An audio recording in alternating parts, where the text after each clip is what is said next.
Today on the Matt Walsh Show, a ship named after the pederast Harvey Milk was christened by a transgender Navy veteran over the weekend. It was a very encouraging and inspirational spectacle to China. Also, 8 people died during a rap concert. Is the performer to blame for that? And the sports media is beside itself with outrage because Aaron Rodgers didn't get the COVID vaccine. Plus, SNL looks for comedy in abortion and only succeeds in proving the opposite point from what I think they were trying to prove. And our daily cancellation today will be once and for all canceling equality. It's time, and we have to do it. We'll do all of that and much more today on The Matt Walsh Show.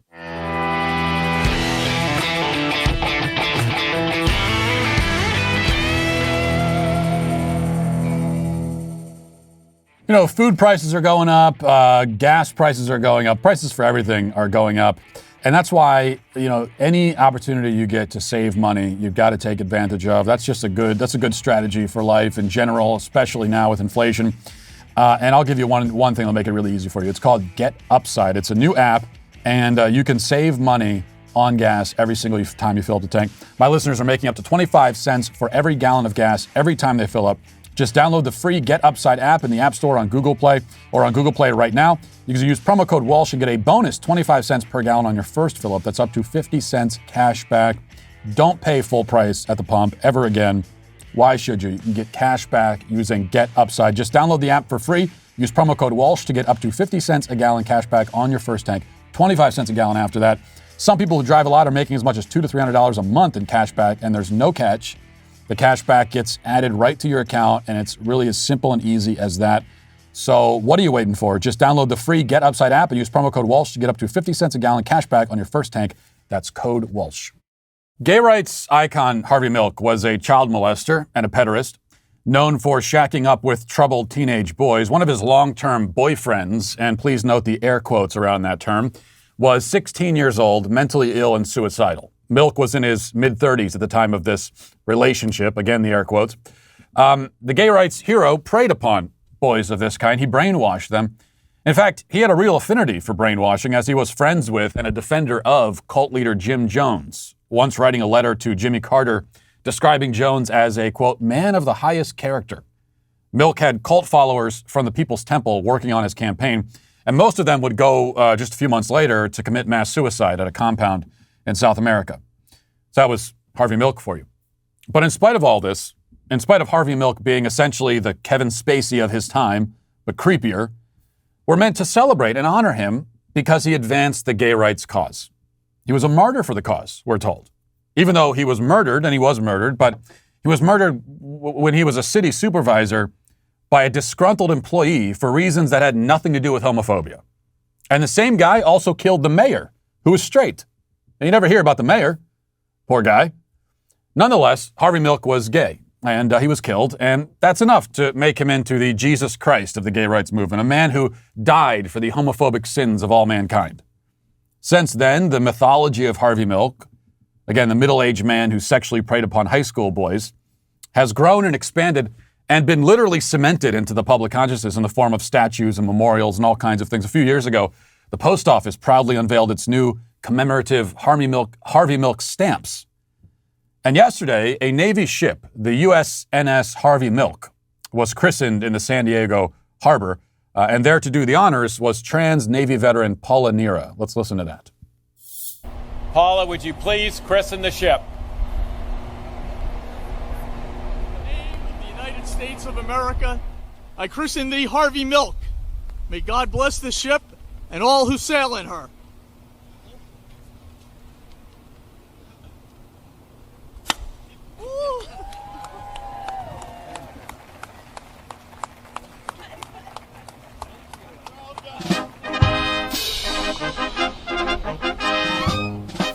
Okay, wonderful. And Paula there sounds and looks just like a woman, right? Now, the good news is that the USNS Harvey Milk will one day soon become a very inclusive and progressive coral reef at the bottom of the Pacific when it's destroyed by China in our coming war.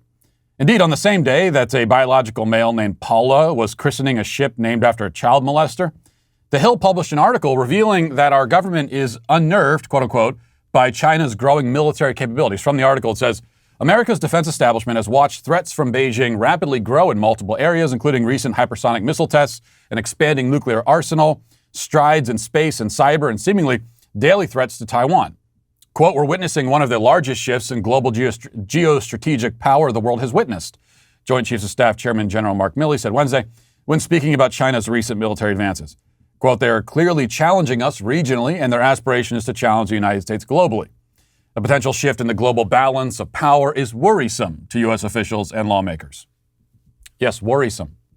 So worrisome that the Defense Department is preparing us for this inevitable confrontation with a world superpower by recruiting and promoting women, emphasizing tolerance and diversity, and focusing on the threat posed by the, 25 white nationalists in the country, 23 of whom are federal agents, by the way. Worrisome indeed. But aside from the implosion of our military, which is right now collapsing under the weight of its own wokeness, it says something about our broader society that Harvey Milk is the kind of man we honor. A person in San Diego, a spectator in San Diego over the weekend, might have witnessed the coronation of the Harvey Milk Love Boat and then walked downtown to pay respects at the George Floyd Memorial. All in a day, nice day out on the town. These are the sorts of people we pay tribute to now. A cult-loving pederast and a violent felon. And it's not just that both men were deeply flawed and guilty of horrific evils, though they were. Is that neither achieved anything tremendously significant in their lives. And both are remembered today mainly because their deaths proved useful to the left. They are victims, and we are a culture which celebrates victimhood. Now, it would be bad enough if we were just tearing down the Columbus statues and military memorials, just taking the founders' names off of schools and so on. If this was a general reaction against quote-unquote problematic historical figures, problematic because they were men and not angels, sinners and not gods, and the end result was that we don't memorialize or honor or remember anyone out of an overabundance of shame for our fallen nature and a belief that no man can possibly be worthy of such treatment and death. If that was the case, it would be bad and it would be unhealthy and I would resist it, but it wouldn't be nearly as bad as what is actually occurring. See, we're not experiencing a simple erasure of history as much as a reordering of it.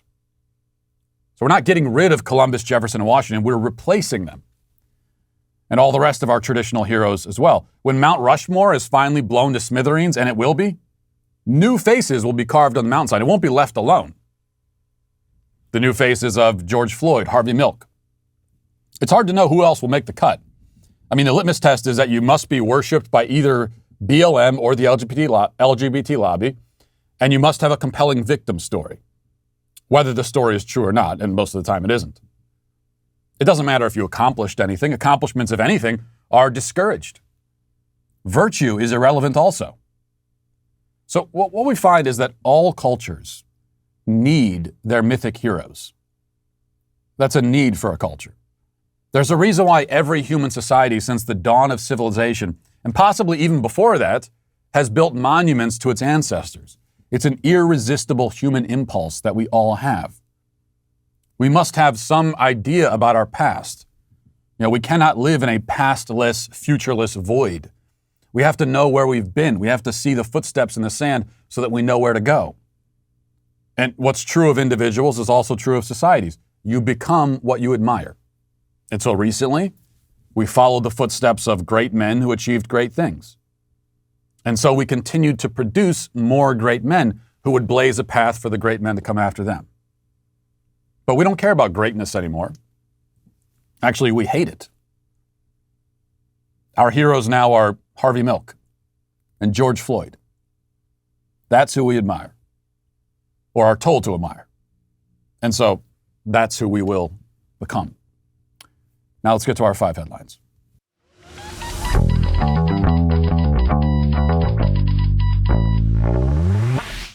Well, as we get into the holiday season, maybe you're one of those people that thinks ahead of time for Christmas. What gifts are you going to get? I'm, of course, more in the realm of waiting until Christmas Eve or something. But if you think ahead, which you should, here's something to think about. Paint your life. Paint your life is a perfect gift. You can get an original painting by a world-class artist done by hand from any photo at a very affordable price. Get a professional hand-painted portrait created again from any photo. All you have to do is very simple. You send a picture, any picture at all, your children, your family, yourself, or you can combine photos into one painting. Whatever it is, you send it over, and they will put it all together. This is a team of some of the best artists in the world, and they will work with you to make sure that every detail is correct. I've done this a couple of times. I've gone through the process. I'm always surprised by how quick the process is, and also how much opportunity you have for feedback and to let them know what you like, what you don't like. And it's a quick and easy process. You get a hand-painted portrait in about 3 weeks.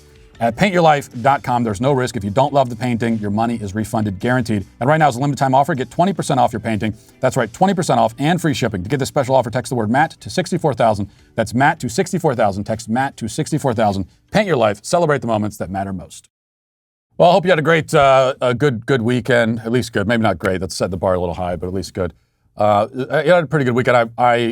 Not to brag about being a great husband or anything, but one of my anniversary gifts to my wife that I gave her was on Saturday. You know, I said I got her, booked her a day at the spa, and I told her to go to the spa, and she did. And so I took over with all the kids, and you know, we had a lot of fun. For example, we just kind of went into the garage to look for random things to play with.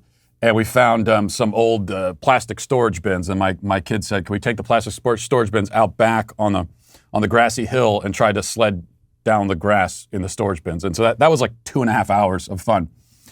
And the other thing we did is we played hide and seek, and I play hide and seek with my kids all the time. And you know, up until now, the thing I liked about playing hide and seek with my kids is that I always win. And it might not surprise you to learn, I'm not one of those dads that lets the kids win. I'm not going to let you win. You got to beat me. And so I'm probably like 200 up until today. Up until this weekend, I was 200-0 as a hide and seek player against my kids.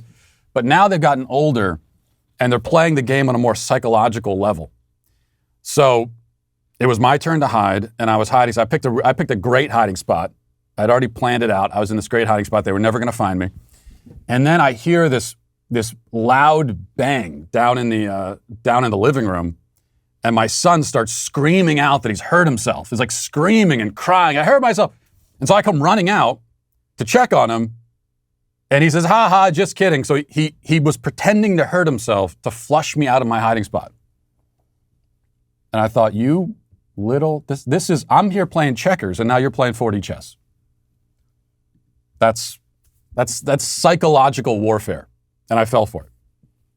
And then they tried it again the next time I was hiding. They went in the kitchen and started banging around and saying, "Daddy, we're playing with the knives." That time I did not come out.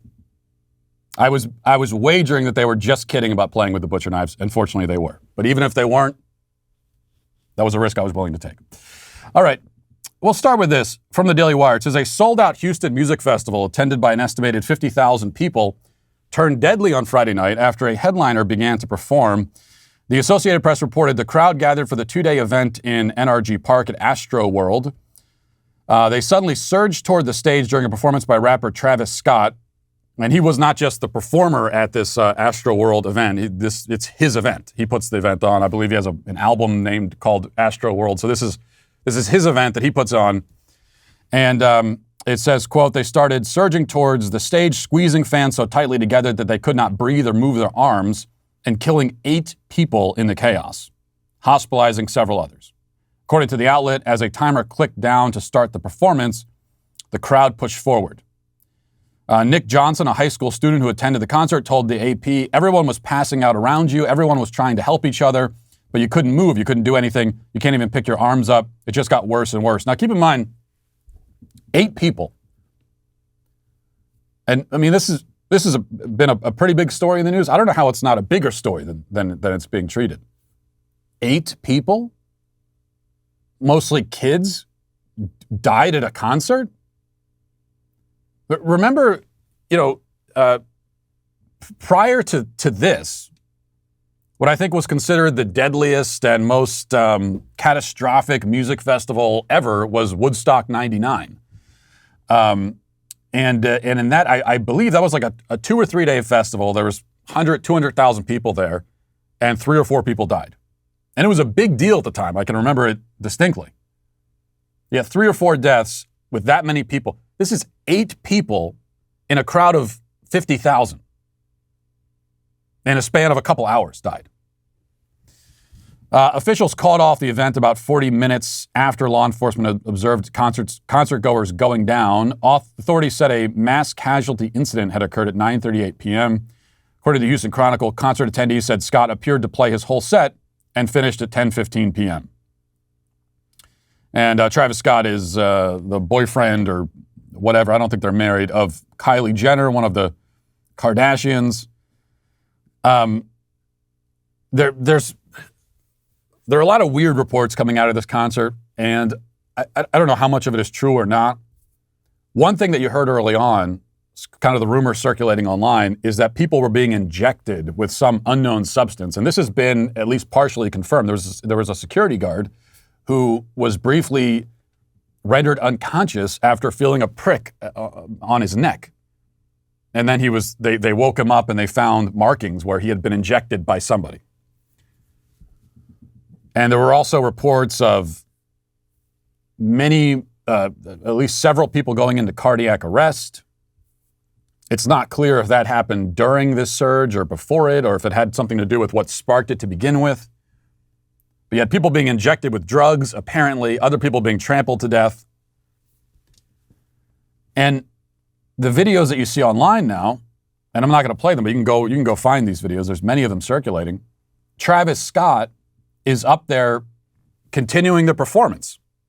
Now, early on, I read reports saying that he stopped multiple times to try to tell the crowd to back up.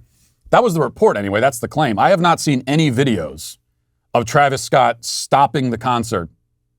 Doesn't mean he didn't do it. I haven't seen those videos. The videos I've seen show Travis Scott up on the stage while there are kids collapsing all around and medics rushing into the crowd. And he's continuing to perform. But now he says that he's very upset about it, and he put out a kind of a statement on Instagram the next day talking about how devastated he is. And I don't know. You watch this and tell me if you find it to be sincere. I just want to send out prayers to the ones that was lost last night. We're actually working right now to identify the families so we can help assist them through this tough time. You know, my fans really mean the world to me, and I always just really want to leave them with a positive experience. And anytime I can make out, anything that's going on, I stop the show and, help them get the help they need, I could just never imagine the severity of the situation. Yeah, I find his reaction somewhat unsettling. I don't really. 8 people just died in front of you, man, at your concert. 8 kids were just trampled to death, and this is his reaction. It sounds like he's. This sounds like the kind of statement that you have if you had to cancel a concert or something because something happened. And people were, and you had to issue a bunch of refunds and people were inconvenienced. And so I could see that. Yeah, really, really sorry about that. Really, really, really unfortunate. When I watch that, especially as he's not taking his hands off his head the entire time, that's kind of a tell also that someone's not being entirely sincere. They keep rubbing their face and everything, so he's got all those tells. But he does it in black and white. He takes the time to change the filter on it to make it black and white. This is someone, it seems to me, trying to seem devastated and saying that they're devastated, but it doesn't really seem that way to me. One thing you have to remember about Travis Scott, some background on this guy, is that he has a history of riling up the crowd at his concerts, intentionally encouraging them to rush through security barricades. Now, I don't know if he did that during this concert, but he has a history of doing that. I've read some accounts from security guards who've worked Travis Scott concerts and how he'll kind of turn against them during the concert and encourage fans to bum rush them. There's another video, very disturbing, from a few years ago where Travis Scott was crowd surfing and some kid and he looked like he was 14 or 15 years old, maybe younger. Some kid grabs his shoe, I don't know if intentionally or not, and then Travis Scott loses his mind on this kid and starts calling for the crowd to, F him up and to beat the kid up for taking his shoe. Enlisting a crowd of people who are, many of them already drunk on drugs. They're kind of out of their minds because that's the environment at these kinds of concerts. It's an environment intentionally designed to make people sort of lose their senses. And he's sicking this mob on this kid because it took his shoe.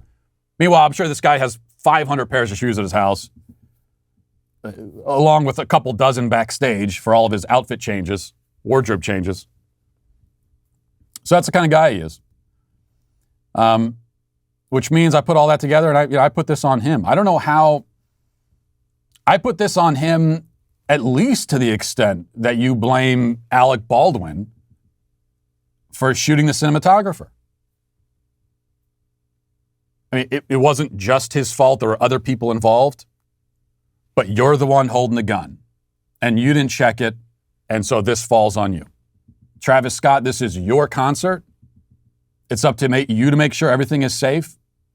At the very least, if 8 people die, it means that this was a massive failure in planning and logistics and making sure you had enough security there. And that goes to you. You throw an event and 8 people die because, at a minimum, because of poor planning. Yeah, this guy should be arrested and charged already. Shouldn't even be a discussion. And then you add into that you see some of the pictures from the event, and you hear some of the accounts, and there's a lot of just weird satanic imagery everywhere. I was listening to one account from a girl that was there saying that it was just, and she said that she's not religious, but it felt weird and satanic even to her, even the kind of music they were playing. And all of this stuff is designed to make, as I said, it kind of makes people lose their senses, lose their mind in a certain way. And it's designed to have that effect. And then you add in all the drugs and everything, even more so. All right, let's move on to this. Aaron Rodgers, the quarterback of the Green Bay Packers, got COVID.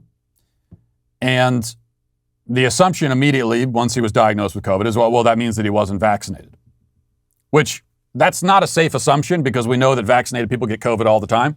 In this case, it turns out that, yeah, he wasn't vaccinated. Now, he had previously said earlier or before the season, when he was asked about it, he said that he'd been immunized. But he didn't specifically say that he got the vaccine. Everyone took that to mean that he got the vaccine. And now it turns out that he didn't. He admitted that he didn't get it. And this has made the media very, very upset at Aaron Rodgers. He is public enemy number one in sports.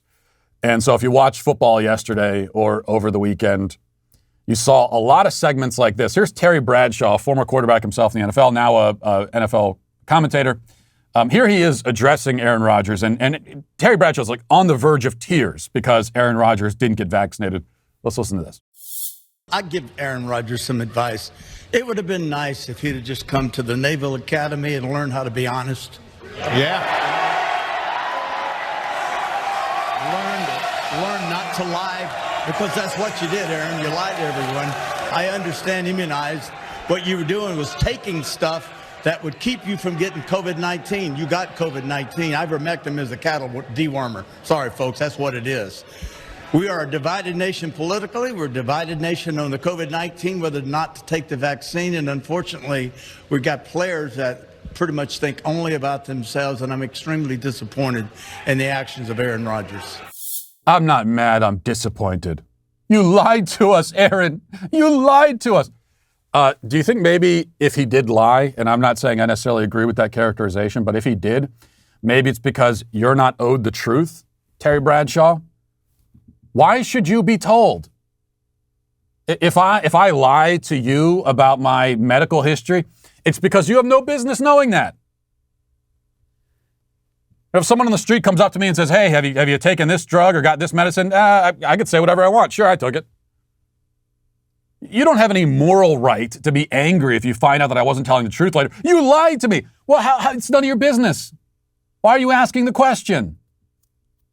Why is it Terry Bradshaw's business whether Aaron Rodgers got the vaccine? We're so accustomed to this now, to demanding that people reveal their medical history, at least as it concerns COVID, that many people have come to see this as normal. It's not. It's none of your damn business. If Aaron Rodgers lied to me as a member of the public about his vaccination status, I don't care. Because I don't care if he got the vaccine or not to begin with. Okay, the thing about the truth is that given the circumstance, you're not always owed the truth. Like, there are private pieces of information about a person's life and their history and the things they do with their body where that's not a truth that you're owed. They don't owe that truth to you. Now, whether that justifies lying, well, that's a whole ethical, interesting debate that we can have. But you certainly are not, Terry Bradshaw is not owed that piece of information. And meanwhile, you can't help but make the comparison here because Aaron Rodgers is getting killed by the sports media right now. And you also have to understand that this is, it's pretty rare for them to do it. It usually takes a lot for NFL commentators and for ESPN to go after the most high-profile stars. And one of the reasons why they usually don't do it is because they're all friends. And so it's awkward. And so that's why they don't criticize each other. But also because these are, Aaron Rodgers makes Terry Bradshaw a lot of money because he's an NFL commentator. And people don't tune in to hear NFL commentators for them. If people are interested in football, then they're going to be interested in what the commentators have to say. Aaron Rodgers is one of the guys that makes people interested in football. So he's a highly bankable star. He makes a lot of money for all these people. They all know him and are friends with him. And so normally, they let a lot slide. It is pretty unusual to hear something like what you just heard. It's so unusual that when another NFL superstar quarterback by the name of Deshaun Watson of the Houston Texans, when he was accused of rape by like 20 women or more than 20 women, we have not seen any moments like what you just saw there with Terry Bradshaw. They talk about it is discussed a little bit, and they're very circumspect about it, and they say, well, we got to do the investigation, and we'll see this and that, and there haven't been any moments like that. Henry Ruggs is an NFL wide receiver of the Las Vegas Raiders. Last weekend, he got drunk and drove his car 156 miles an hour and slammed into another car and killed somebody. And there were no moments like that. So the sports media are far, far, far more angry at Aaron Rodgers for not getting the COVID vaccine than they are at Deshaun Watson for raping 20 women, allegedly. And we got to throw the allegedly on that, except that there's, again, like 20 women have come out against him, all of them massage therapists, and all of them telling basically the same story.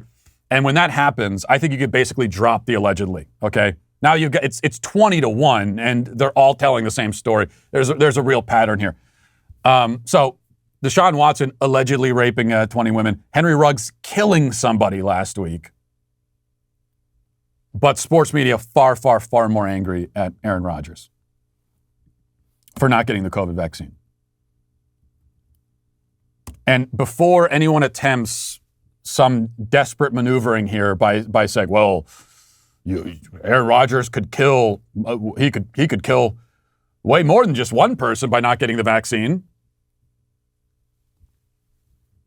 Except that if you're vaccinated, as we've said a million times, if you are vaccinated and you trust the vaccine, then you shouldn't have to worry about Aaron Rodgers infecting you. Unless the vaccine doesn't work, in which case, why should Aaron Rodgers get it? And if you're not vaccinated, then that's a choice you've made. That's a risk you've decided to take. And you still can't get mad at Aaron Rodgers. So no matter what, there's no grounds to be mad at Aaron Rodgers. Unless you're trying to be an ethical purist here, and the reason you're angry is that he lied to us.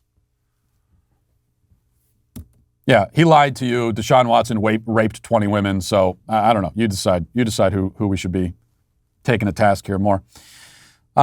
Staying on the vaccine subject, White House Chief of Staff Ron Klain, trying to justify the vaccine mandate, made a very interesting, by interesting I mean stupid analogy. Let's listen. I'm quite confident that when this finally gets fully adjudicated, not just a temporary order, right. The validity of this requirement will be upheld. It's common sense, Chuck. If OSHA can tell people to wear a hard hat on the job, right. to be careful on chemicals, it can put in place these simple measures to keep our workers safe. We will find out if the courts agree. A hard hat. Okay, Ron, let me explain a few differences here. First of all, if you are working a construction site, then most likely you're a relatively young male, and most likely you're in pretty good physical shape, which means that COVID poses very, very little risk to you. However, a large object falling on your head, even if you are a young, physically fit man, that will still kill you, or at least cause brain damage. So on a construction site, the risk from a falling object is much, much, much, much greater than the risk of COVID. So that's one of the reasons why you wear a hard hat. Also, the other thing about a hard hat is you put it on your body and then you could take it off. It's not a substance you inject into your body. Now, Ron Klain, just looking at him and his physique, doesn't strike me as the kind of guy who's done a lot of construction or spent a lot of time outside. So maybe he doesn't really understand how hard hats work, but that's what they are. It's a hat you put on, you take it right back off. So this is not a requirement that people inject a substance into their body. A hard hat serves a certain purpose. And the other thing about a hard hat, no side effects that you have to worry about. None at all. You don't have to worry about any long-term side effects, any short-term. Except it gives you hat hair. Okay, so that's the side effect of a hard hat, is that it gives you hat hair and your hair looks a little bit weird when you take it off. That's the side effect. As opposed to any drug that you put in your body, there are going to be many more significant side effects than that, potentially, for any drug that you take, to include the COVID vaccine. But they've been grappling around for analogies. Really, this whole time, hard hat, or a lot of times you'll hear it's like wearing a seatbelt thing. But there's no analogy that none of the analogies work. Because all the analogies they reach for, they're looking at, temporary, minor measures where you're doing something, you're taking a safety measure for a specific purpose. And the amount that it mitigates your risk is a measurable thing. And it's not analogous to taking a drug, and especially to the government forcing you to take a drug. One other clip I want to play, kind of on the same point here. Do we even have this? I think we do. Oh, yeah, we do. Rochelle Walensky, she's the CDC director. And as we, get into flu season and everything, now she's suggesting that, hey, even if you're not worried about COVID, maybe you should still wear the mask for the sake of protecting yourself against the flu.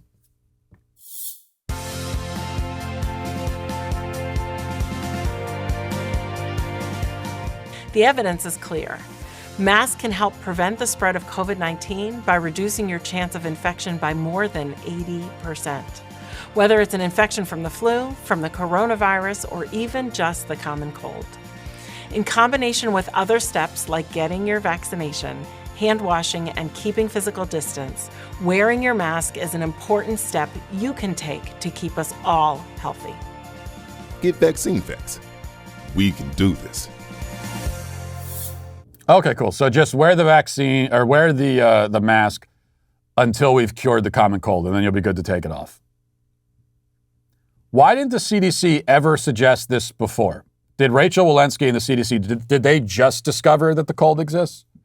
Or that the flu exists? The existence of viruses that can be transmitted through the air? Have they just discovered that? Or did they just now realize that masks, did they not know about medical masks in the past?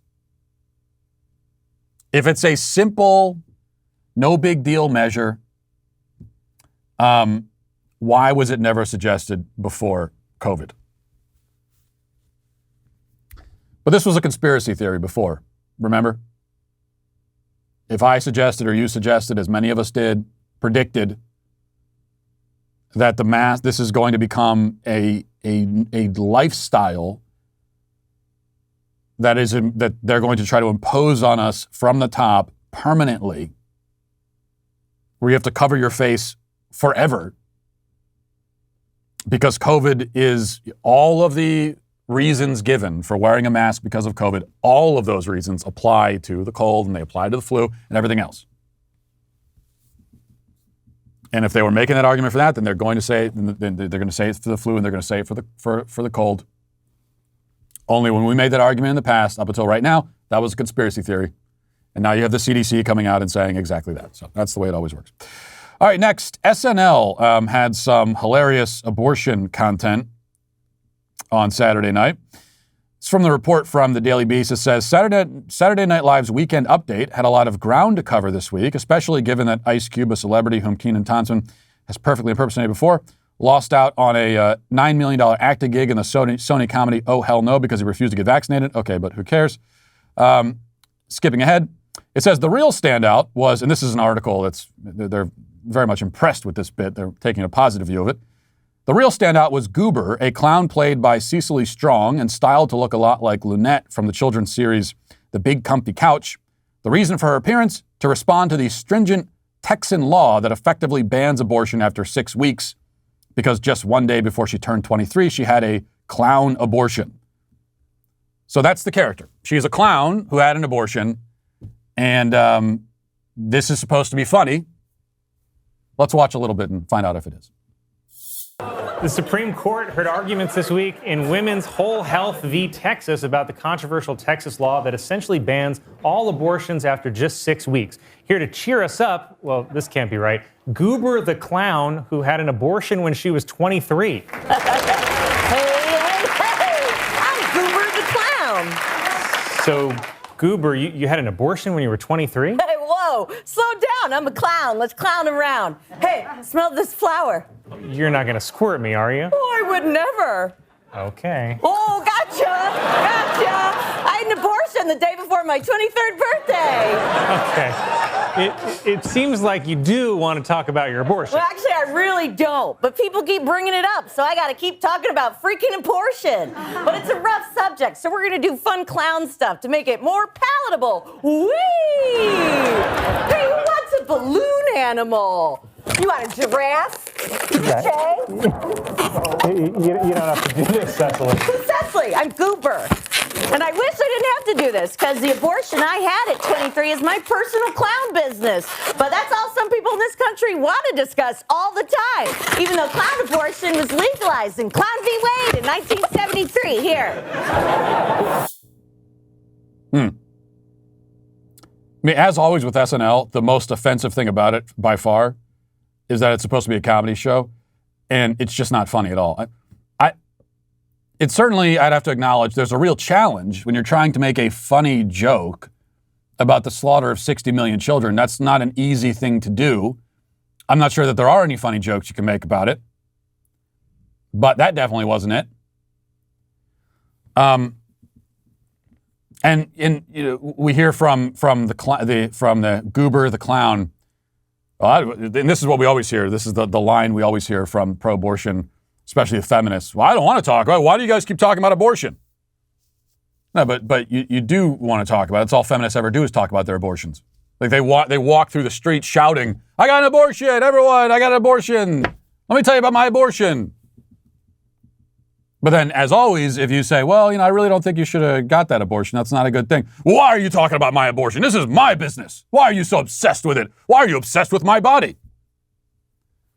I'm not sure even what point they were trying to reach here, because I take 2 points away from this bit. One, the most direct thing, the most obvious implication here, is that abortion advocates are clowns. And I agree with that.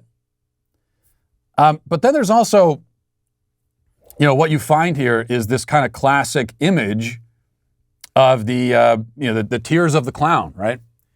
The clown who puts on this kind of wacky persona, and they put the wig on, they put the nose on and everything, but they're hiding their deep despair. That's the classic image of the clown.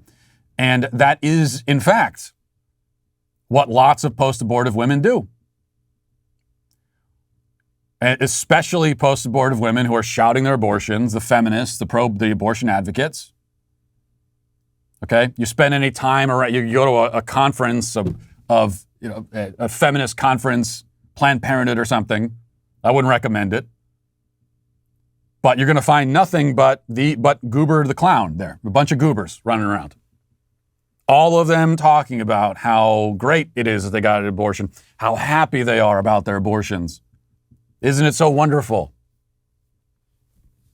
But this is an act of massive overcompensation. They're trying to hide the deep despair and loneliness that they feel. So was that the point? Is that what they were? I don't think that's what they were reaching for, but it's actually a very good point. In some ways, it's kind of a powerful bit, but in exactly the opposite way that they intended. Abortion advocates are clowns in general. And yes, this is what a lot of these feminists do.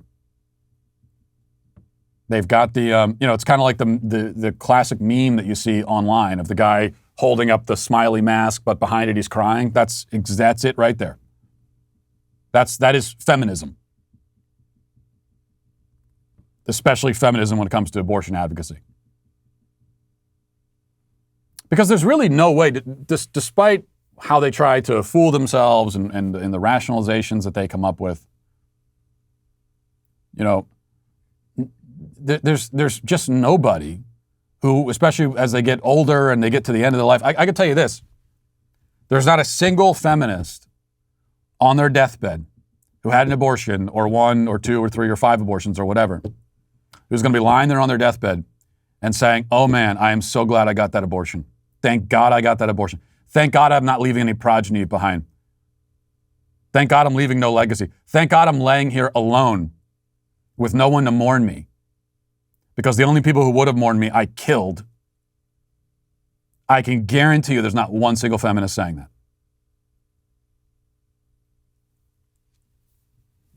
That's all. It's always a good litmus test.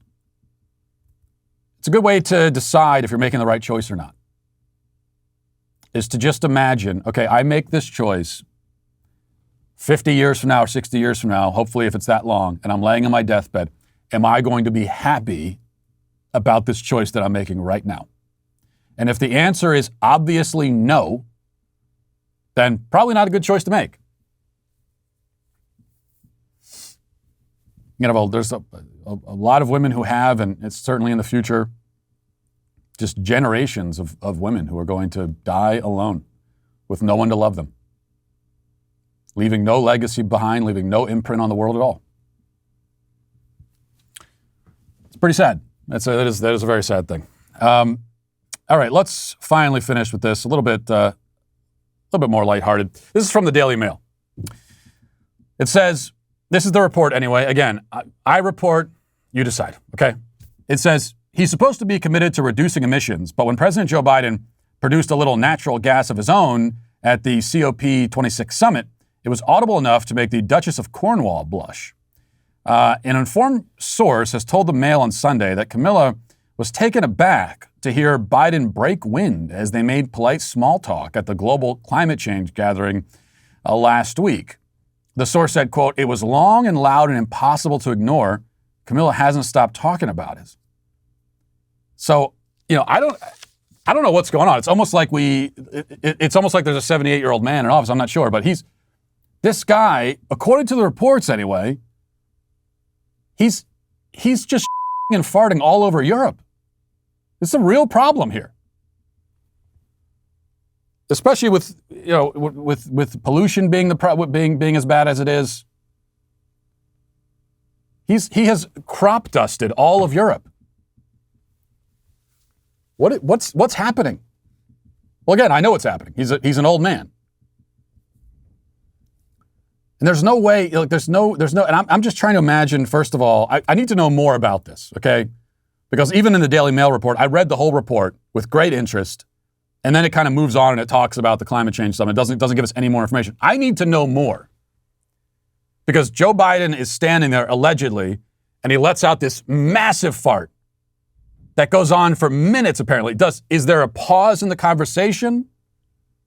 Or does he blow through it and keep talking, pretending that it's not happening? Is there any acknowledgement of the fart after the fact? It sounds like he does this a lot. Hopefully he's kind of got accustomed. He knows what tactics to use to distract from what's just happened. I don't know. A lot more information that we need. But this just makes us proud as Americans, doesn't it? No, one weekend he poops his pants in front of the Pope, allegedly.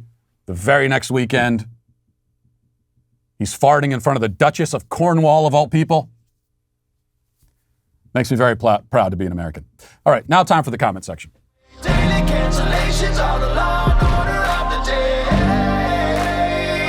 We the sweet baby gang.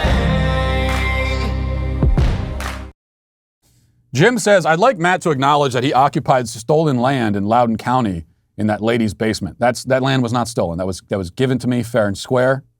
So there will be no land acknowledgement from me in reference to Loudoun County. Ethan says, Matt is definitely the type to text back K and not think anything of it.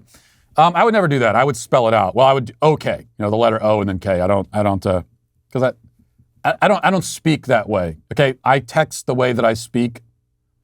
So I'm not going to say to someone, K. I'll say this whole thing, but I'll certainly will have no problem with that. I'll just text back. Oh, that's what I like about text messages. I'll do the same thing with emails too. All the time. I'll respond to an email. Yeah. Because if the email's a question, hey, Matt, I hope you're doing well. I hope this and that, and how are your kids doing? And by the way, here's my question. My answer back will be, yeah, or no. End of email. Send. Because that's the whole advantage of email and texting, is that I don't need to do any of that small talk.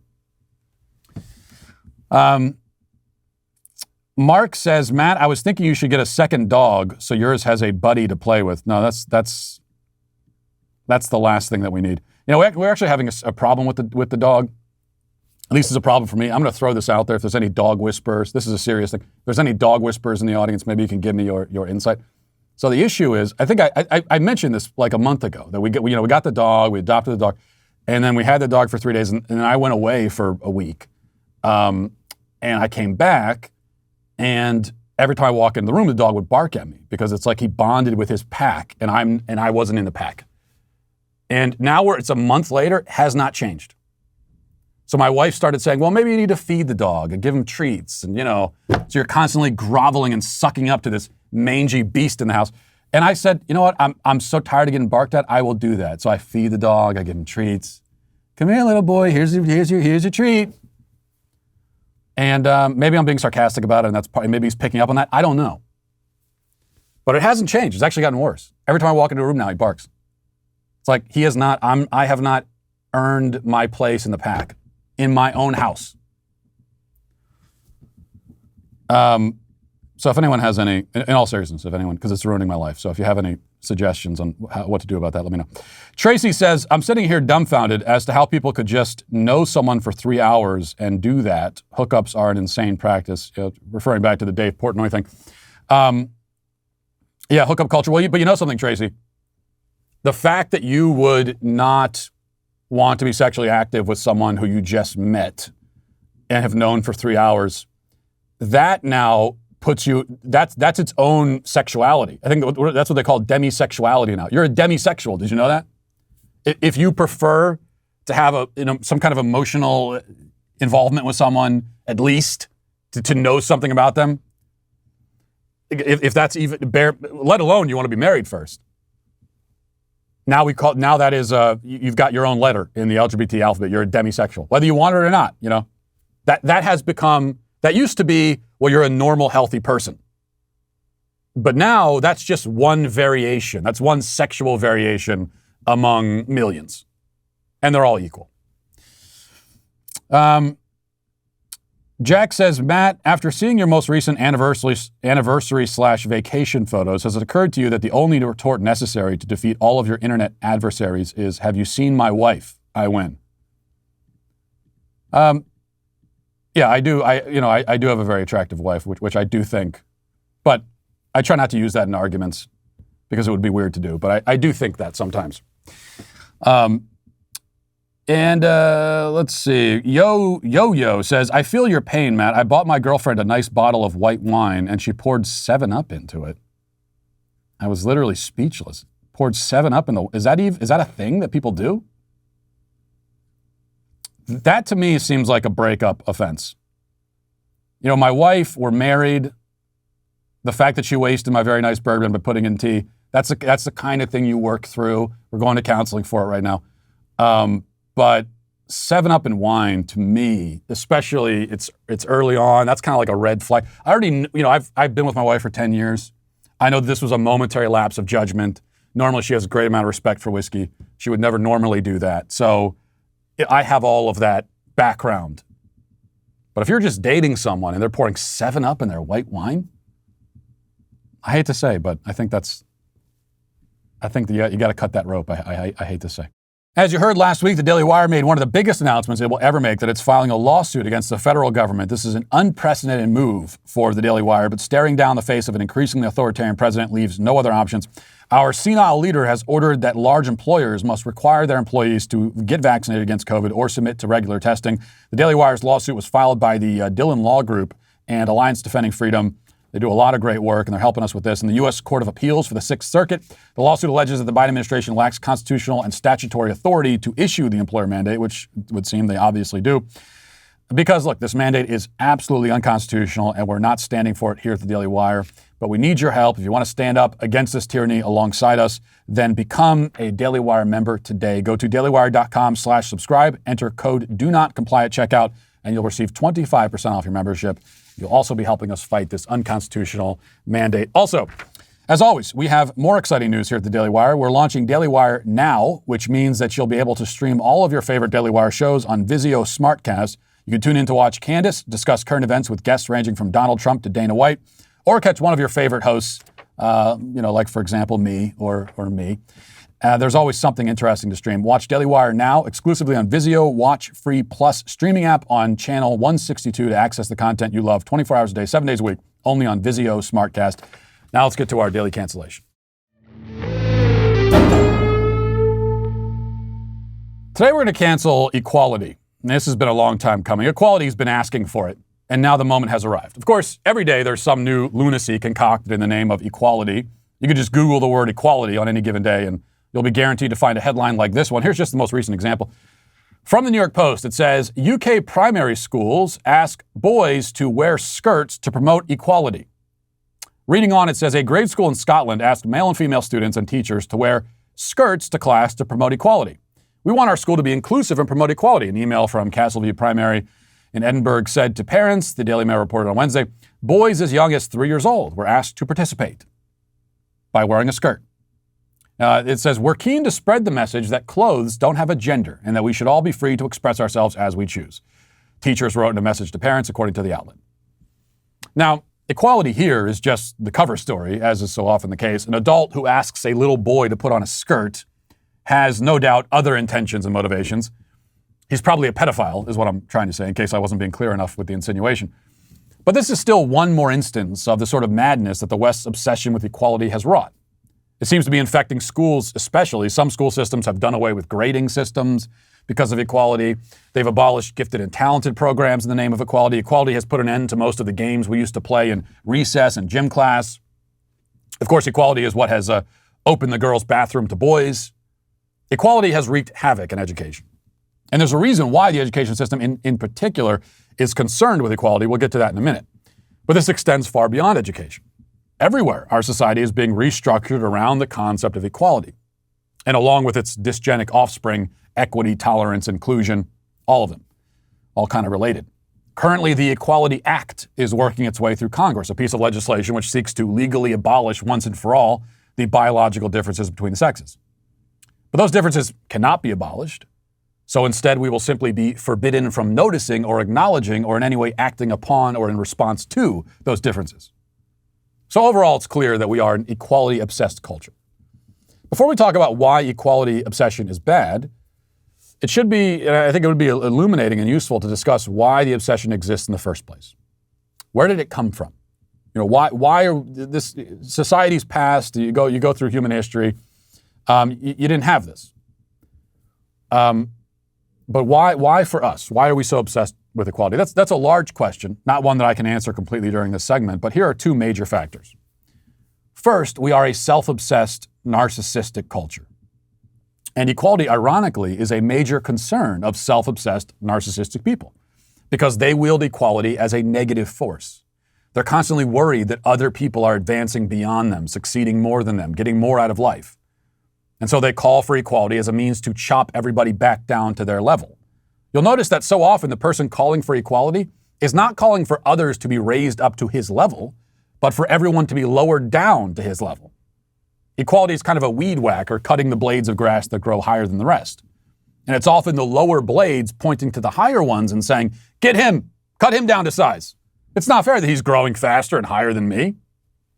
We know that leftism is the religion of self-worship. It's an ideology of narcissism. And so it's no surprise that a society dominated by leftism would also be preoccupied with equality, with especially negative equality of this kind.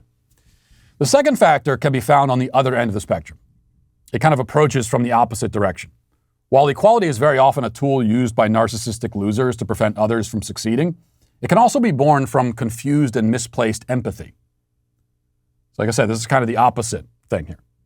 This is where much of the equality in the school system originates. Not the Scottish kids wearing skirts. As I said, that's just pervert teachers using equality as a cover. But the erasing of grades, the abolition of playground games, the abolition of gifted and talented programs and so on. That is all, at least partly, misdirected empathy. And you find it in the school system so prominently because the school system is run by women. Okay, this is the part that Media Matters is going to love. So make sure you clip this part, guys. Equality is, in many ways, a feminine virtue. It's a woman's virtue. It's something women tend to care about much more than men. Women are more worried about, making sure that things are fair, that things are equal, that nobody feels bad about themselves, and nobody gets hurt emotionally or physically. That's something that women tend to be concerned about. Much more than men. Men are more competitive. They're more results oriented. They're much more likely to take a, may the best man win approach. But as men are driven more and more out of education, this voice, the voice that says to the crying child who got his nose bloodied during dodgeball, hey, rub some dirt on it, you'll be fine. Now get back out there and try to win the next round. That voice has been almost entirely silenced. Now a kid gets his nose bloodied playing dodgeball, and so we say, no more dodgeball for anybody. It's over. Now we have a system where there's almost no competition, no harshness at all, no toughness, no winners or losers. Kids are coddled, they're mothered, they're pampered, and they're not remotely prepared for the realities of life. It's not just in the education system. As men are minimized more and more, replaced, driven out of positions of leadership and so on, all that means is that our society will be increasingly revolving around feminine concerns like equality, tolerance, inclusion. You find this in parenting as well. You need the balance in parenting. You have the mother who typically is, again, going to be very concerned about making sure things are fair. It's going to be the much more empathetic voice, and you need that. That's very important. But you also need the masculine, fatherly voice that embraces competition, that embraces risk-taking. That the kid scrapes their knee and he's not going to run over immediately. He's going to say, no, get back. You don't need to cry about that. You'll be fine. Get back out there. Children need both. But increasingly as men, as we have fatherless homes and families where there's no masculine presence, kids don't have that balance. So why is it a problem? What's wrong with equality? Well, the problem with equality is that it's a fiction. It's a mythology. There is no equality in the world. The only place where equality is supposed to exist is in the legal system. Okay, we're supposed to all be equal under the law, meaning that nobody is granted special treatment or favors. But even there, it's still really a fiction. We do not have a legal system that treats everybody equally, and we never have, and we probably never will. It is, at best, a theoretically attainable ideal in the legal system. We're probably never going to get there, but we should try. I agree with that. Outside of that realm, equality neither exists, nor is it attainable, nor desirable, because everyone is different. Everything is different. You will not find 2 apples in a barrel that are the same, or 2 grains of sand on a beach, much less 2 people. Take 2 people at random and compare them, and one will be uglier, fatter, dumber, less virtuous, less creative, less generous, etc. Hopefully all of those lesser qualities will not be found in the same person, but you never know. We're all a mixed bag, and for some of us the mixture is better than others. This is all undeniable. The advocates for an equal society, a society where sameness is opposed upon us from the top, from people who are themselves above us, unequal, by the way, these advocates know that we're not really equal, yet they argue that we should live as though we are. Our system should be built upon the false assumption of equality. Equality is a story that they tell, and they insist that we live as though the story is true, even though we know it isn't. In the most extreme kind of example, you've got like a man who identifies as a woman and harasses and harangues lesbians who don't want to sleep with him.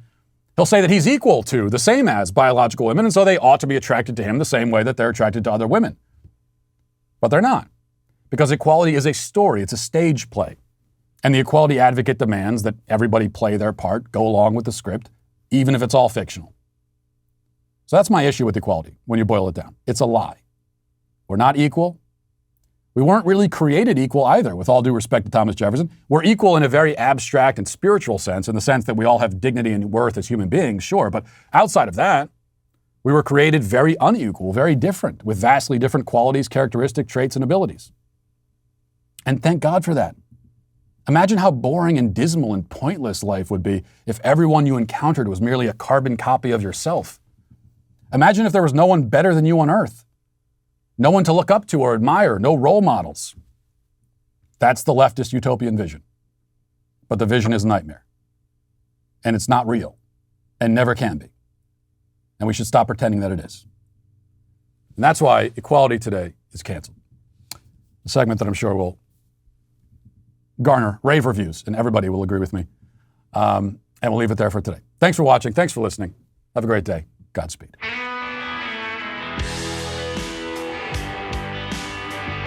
The Matt Walsh Show is produced by Sean Hampton, executive producer Jeremy Boring. Our supervising producer is Mathis Glover. Our technical director is Austin Stevens. Production manager Pavel Vodosky. The show is edited by Ali Hinkle. Our audio is mixed by Mike Coromina. Hair and makeup is done by Cherokee Hart. And our production coordinator is McKenna Waters. The Matt Walsh Show is a Daily Wire production, copyright Daily Wire 2021. The United States Navy names a ship after an infamous pederast. A tabloid journalist tries to Me Too Dave Portnoy at Barstool Sports, and an appeals judge puts a stop to Joe Biden's vaccine mandate.